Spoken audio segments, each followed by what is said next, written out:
si Mr. Romeldo Barwado, Makibato. Ayan, ayan naka-yellow.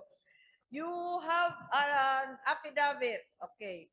Nagbigay ka ng affidavit na may meeting ka kay Miss Bebet Caparoso. Tapos, pinangakuan ka ng tupad. But hindi mo maintindihan.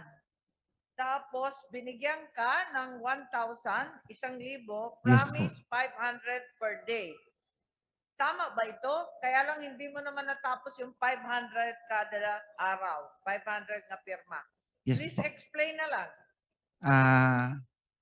Magandang hapon po sa lahat, kay Senator Bato, Senator Amy Marcos, kay Senator Bongo. Sa pagkakataon yung pagpapaperma ng papilis, kasi hindi ko alam kung ano ang heading. Ang pagkakaalam ko, ano lang, scholarship sa USIP kasi may estudyante ako sa scholar sa Pakibato. Taga Pakibato po ako, ma'am. So nagawa ko ng nagpaperma sa mga papilis, kumalat na sa aming barangay. Ang ginawa ko sa mga papel, binawi ko doon kay Mrs. Bebet Caparuso. Kasi alam ko yun ang makapabahamak sa mga estudyante ko at sa akin sa buong barangay.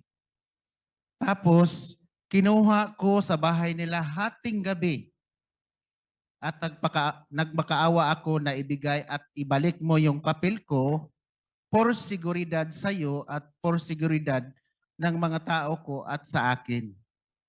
Binalik niya. Dinala ko sa bahay ko lahat ng papilis at sinunog ko na walang makababa na papel papuntang syudad at kahit saan pupunta. Yun lang po. Yung pangako nila na ayuda from AX og tupad og scholarship sa mga estudyante nga nag-edad og 15 to 30 nga nag-eskwela og college. Sinong nangako sa iyo niyan? Caparoso? Si Ma'am Bibit Caparoso from Barangay Malabog, Pakibato District po. Paano siya nakapag-promise sa iyo diyan? Ano siya? Kasi haka-haka niya sa through chat lang sa kaibigan niya. Then yung kaibigan niya nagpunta sa bahay namin at nag-alok ng trabaho, 500 per a day, good for 3 days. So hindi siya konektado sa PBA party list? Hindi ko alam, hindi naman niya sinabi. Basta ang alam ko, trabaho lang ang ipapagawa na 500 per day. Tapos, kinuha ng papel, yun ang sinabi ko kanya, kinuha ko ng papel, ginawa ko, papermahan. Pagkatapos ng perma, kumalat na nagkaguluhan na sa barangay namin at saka tinawagan sa aming barangay captain si Bibit Caparoso na wag ibigay o wag ibaba yung papel na napasa ng mga tao ko. Ang ginawa ko man, isip ako ang nagawa, hating gabi pinuntahan ko sa bahay nila at saka kinuha ko yung papel, nakuha ko man at binalik ko dala sa amin. Pagdating ko sa aming barangay at doon sa bahay ko, sinunog ko lahat ng papel. Teka, Romy, meron kang nabanggit sa affidavit mo, itong binigay sa'yo 1,000, tapos supposed to be 500 for 3 days. Pero may required number of signatures. Ilan ba yun dapat mga pirma na makolekta mo? Yes po.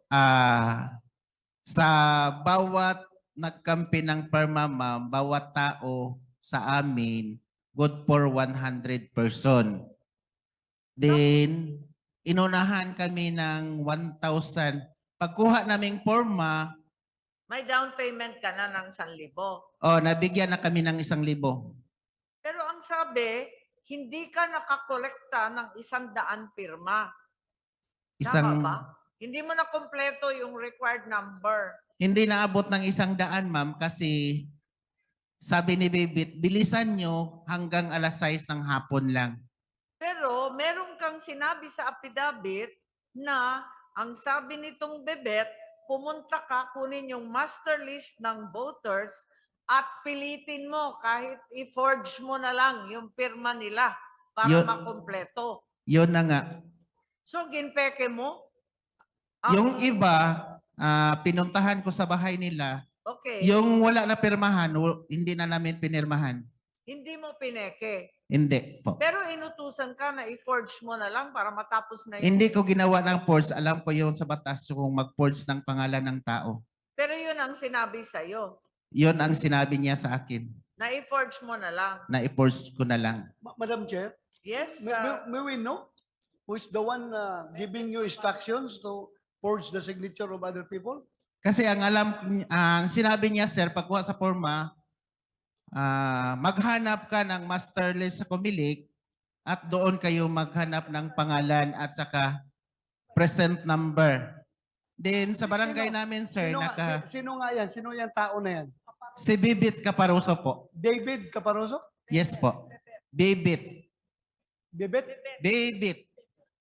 Bebet. Babae, lalaki?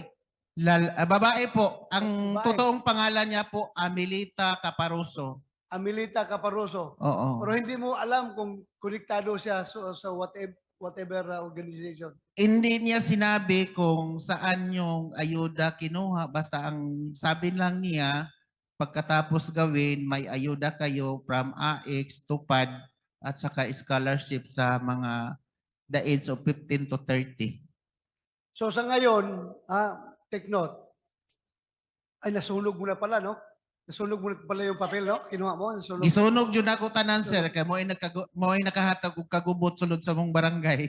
So, except sa'yo, itong iba, kayo dyan na nakapirma, hindi pa nyo nakuha yung pirma nyo, nasa Comelec pa, di ba? So ngayon, binding pa rin yung nag-promise sa inyo ng tupad at saka AX, ha? Singilin pa rin ninyo. Singilin ninyo dahil nandun ang pirma nyo, hindi pa nyo nabawi eh. Ay, hindi pwede yan magka-istapahan tayo dito. Pumirma kami, tapos wala kayong bibigay na AX sa katupad. Dapat singilin ninyo. Otherwise, istapa ito. Di ba? Pangingilad ito. Wala, nandun pa sa Comelec ang papel ninyo. So, dapat singilin pa nyo yan sila. maraming Chair. nabudol nito. Sige, Mr. Barwado, maraming salamat. Binabanggit rin ng isang testigo na nagbigay ng affidavit, Mr. Sergio Torres, Bagong Silang, Fatima. Adi ka? Nandito ba siya? Okay. Mr. Torres, sinabi mo na may text message ka from Emelita Bibet Caparoso. Pareho rin yung pangalan na binanggit ni Mr. Barwado. Tama ba ito? Opo, Anong ma'am. sabi niya? Opo. Doon sa text lang ito, no? Oh, text lang, text. Anong sabi niya? Bakit siya naghahanap ng 5 tao para maglakad ng survey? Ano daw yun? Para daw, ma'am, bago sa lahat, magandang hapon po. Mr. Chair, De La Rosa Bato, at saka Bungo, at saka Ma'am Aimee. Magandang hapon sa ating lahat. Magpakilala muna ako. Ako si Sergio Torres, taga Purok Bagong Silang, Barangay Fatima. Noong 3rd week ng January, nakatanggap ako ng text ni Bibit Caparoso. At sabi niya sa text sa akin na maghanap ako ng 5 tao, pang-anim ako. Yung sabi ko sa kanya, alas 6 naman ng gabi, nag-text sa akin, sinabi ko na, Ikso, hindi naman yun pwede kay gabi naman ngayon, bukas na lang, pagka-agahan. Nang natapos ko na, mayroon na akong nakuha na 5 tao, tinext ko siya kaagad na mayroon na Ikso. Ang reply niya sa akin, punta kayo dito sa Malabog at saka mag-orient ako. Nang dumating, kagad pumunta kami doon, nang dumating na kami sa yung lugar na yon na pinapuntahan sa amin, mayroon pa siyang kinakausap na mga nakauna sa amin. Pagkatapos niya nakausap yung mga nakauna sa amin, doon na siya sa amin nagpunta. Yung sabi pa niya, Igso, ito, kailangan matapos ito ng 3 araw, tag 500 per a day. Yun ang sabi niya sa akin. Sa aming 6. Yun nga, pagkatapos, binigay kagad yung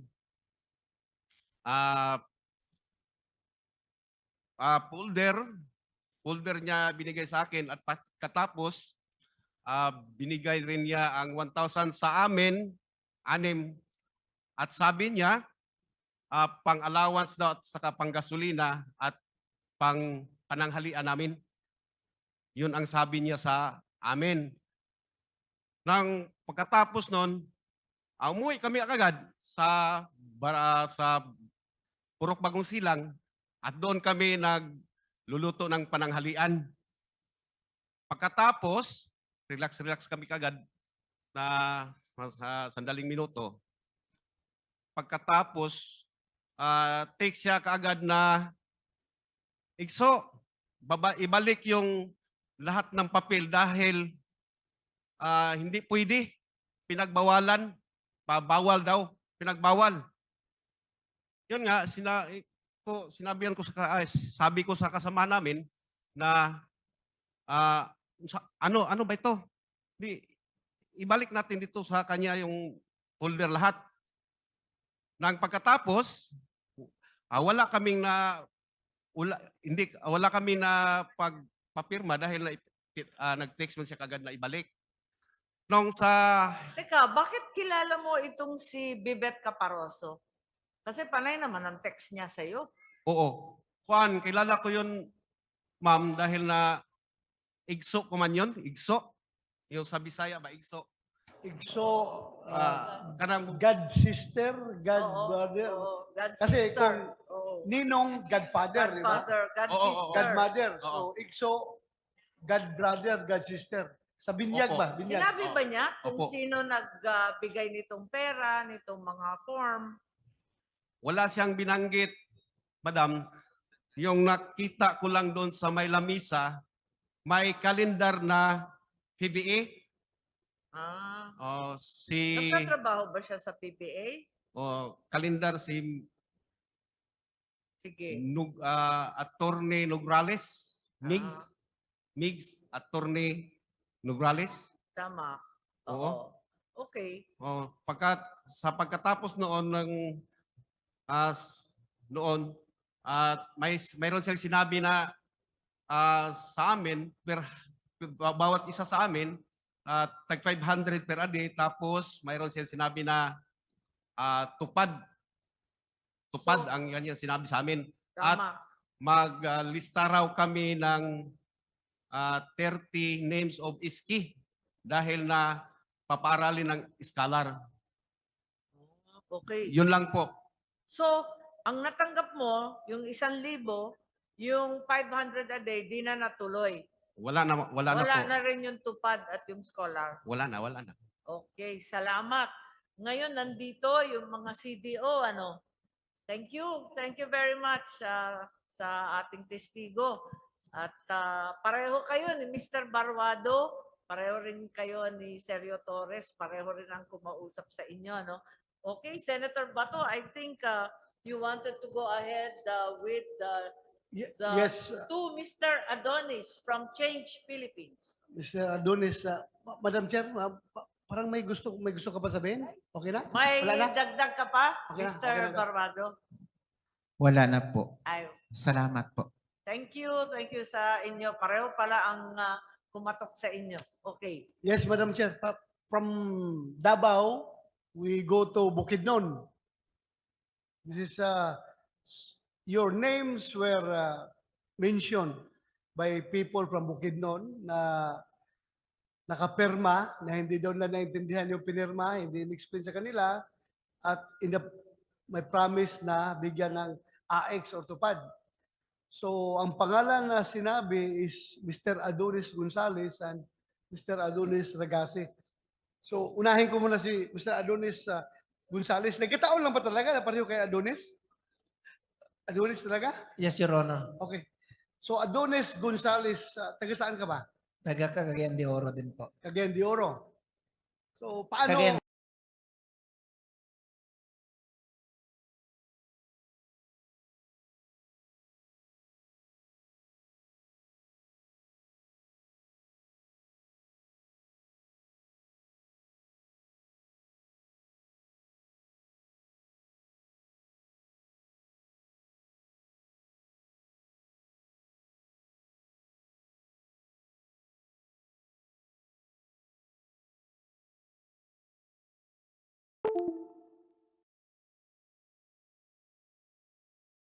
De Oro din po, sir. Cagayan de Oro ka rin.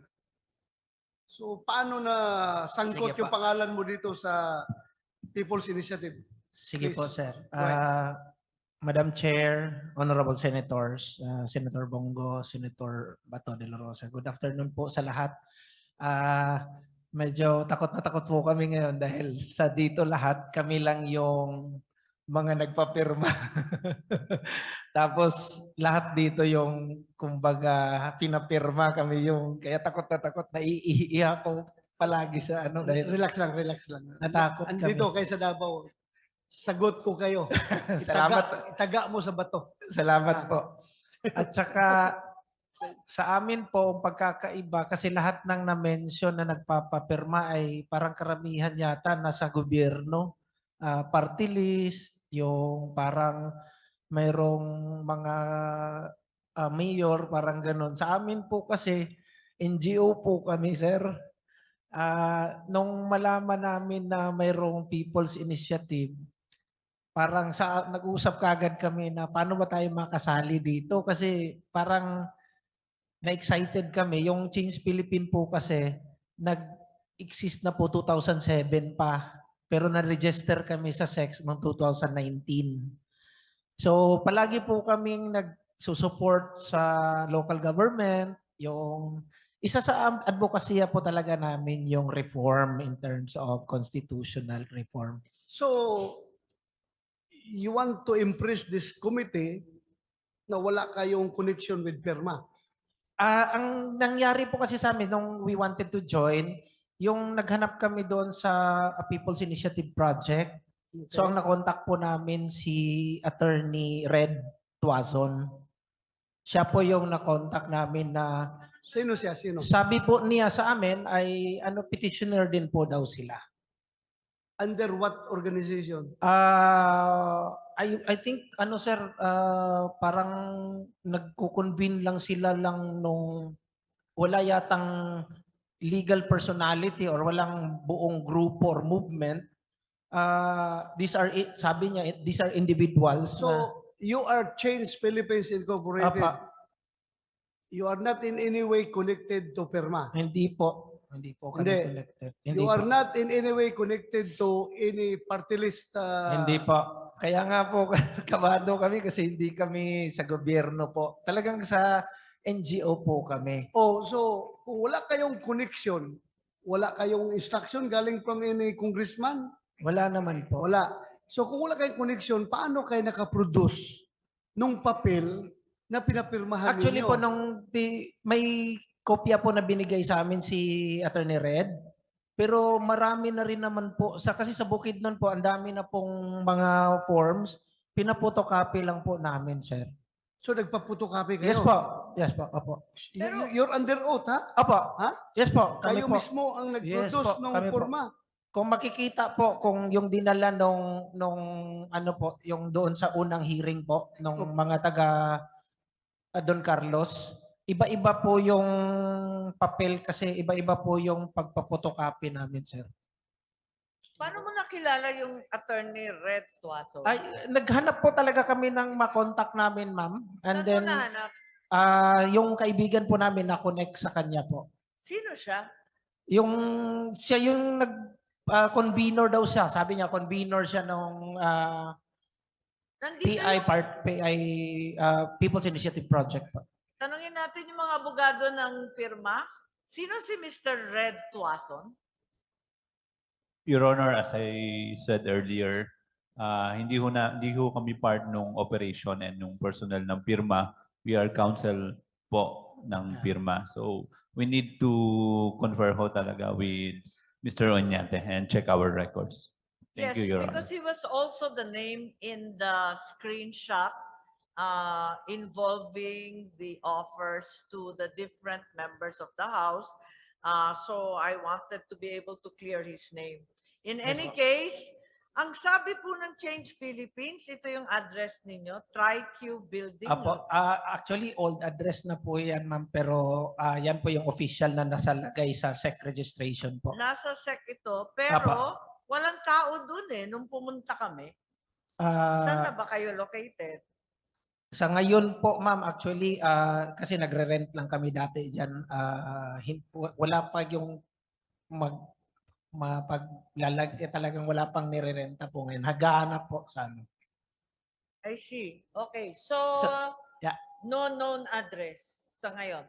Sa ngayon po, ma'am, yung physical na ano po, yun pa yung luma namin na nirentahan po. Okay. Tapos po, ituloy ko po. Kayo doon nag-conduct ng orientation? Yes po, kasi nung kami po, sa totoo lang, wala po kaming pinramis na mga AX, wala po kaming mga ayuda. We really tried our best to explain it po na ito yung advokasya namin, kinakilala namin yung Pero Change sino Philippines. nagbabayad para sa Change Philippines? Ang isang NGO din po kasi merong mga konting savings tapos meron din naman pong mga individuals na nagsusupport sa around sa Cagayan de Oro po. Wala kayong political group or Actually, political candidate?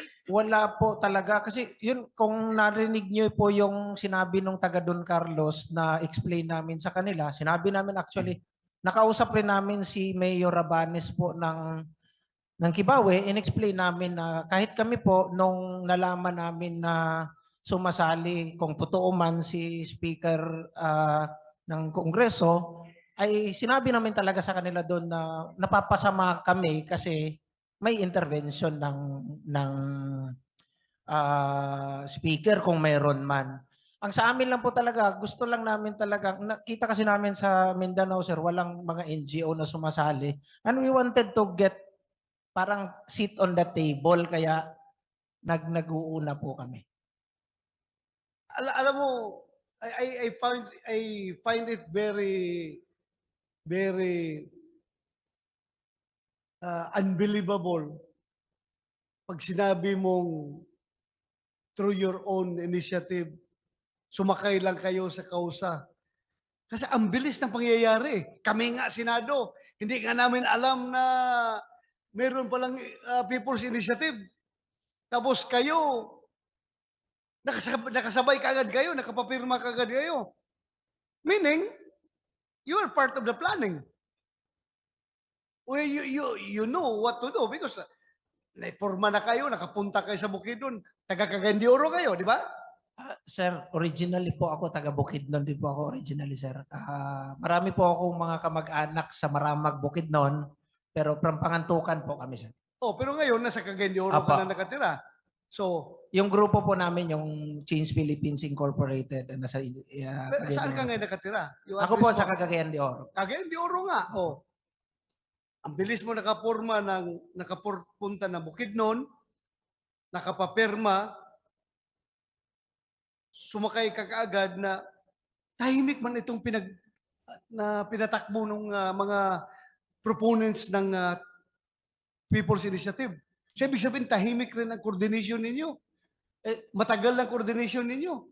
Ano lang po, actually, nung nag-decide po yung organization namin, sir, ano lang last 2 weeks ago lang po talaga na 2 weeks ago. maghanap ng ano po. Tapos When you say 2 weeks ago, anong pitsa ngayon? February 2 po. 2. 2 ngayon po. 2. Backward. So, mga January 15? Actually, Yan lang kayo. January, kung baka magkamali ako, around January 21 po kami nag-usap, 21. Tapos, yung sabi namin, sige, hanapin natin kung sino yung mga convenor.